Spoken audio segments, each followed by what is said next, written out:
Dirgayu Satyawira, prajurit setia berumur panjang. Begitulah semboyan pasukan yang bertugas menjaga keamanan dan keselamatan Presiden Soekarno beserta anggota keluarganya ini. Laksana Cakra, senjata hebat mahadahsyat milik Sri Krishna. Inilah resimen Cakrabirawa. Di penghujung akhir masa kekuasaannya, Presiden Soekarno menghadapi banyak sekali percobaan pembunuhan. Peristiwa MiG-17 Maukar disusul dengan penembakan pistol pada saat pelaksanaan sholat Idul Adha 14 Mei 1962 menunjukkan lemahnya pengamanan terhadap Presiden Soekarno. Mempertimbangkan keselamatan dirinya yang terancam, maka Soekarno memutuskan untuk membentuk pasukan pengamanan yang lebih tangguh.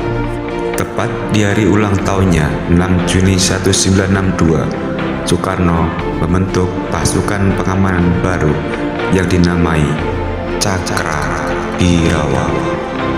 Anggota Cakrabirawa merupakan individu terbaik yang diambil dari 3 matra TNI dan kepolisian.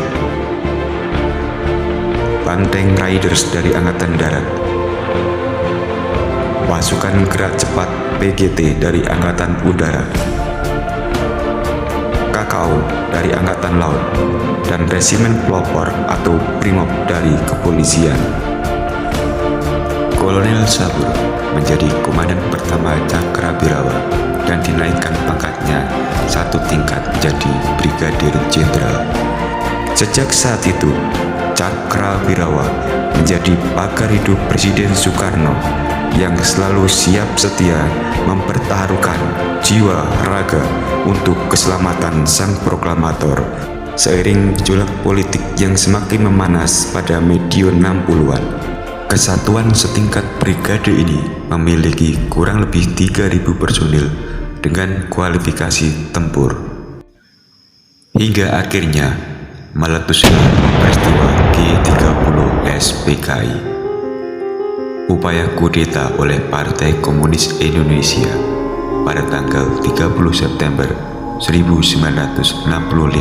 Pemimpin utama gerakan ini adalah Letnan Kolonel Untung Samsuri, Komandan Batalion 1 Kawal Kehormatan Cakrabirawa bersama sekitar 60 anak buahnya menjadi tim eksekutor para jenderal Angkatan Darat yang kemudian hari kita kenal dengan nama pahlawan revolusi. Peran Cakrabirawa yang begitu lekat dengan tampuk kekuasaan akhirnya meredup. Meski hanya segelintir kecil dari anggota Cakrabirawa yang terlibat, namun aksi Untung ini jelas sangat fatal. Resimen Cakrabirawa dituduh sebagai pendukung Partai Komunis Indonesia, maka hancurlah reputasi Cakrabirawa. Demonstrasi berbagai elemen bangsa mencapai puncaknya pada tahun 1966. Presiden Soekarno memberikan wewenang penuh kepada Jenderal Soeharto untuk memulihkan stabilitas nasional. Berbekal Super Semar, Surat Perintah 11 Maret, Jenderal Soeharto bergerak cepat dengan membubarkan Partai Komunis Indonesia. Kemudian diikuti dengan pembubaran Resimen Cakrabirawa pada tanggal 28 Maret 1966. Cakrabirawa kemudian diambil alih oleh Satuan Tugas Polisi Militer Angkatan Darat atau POMAD.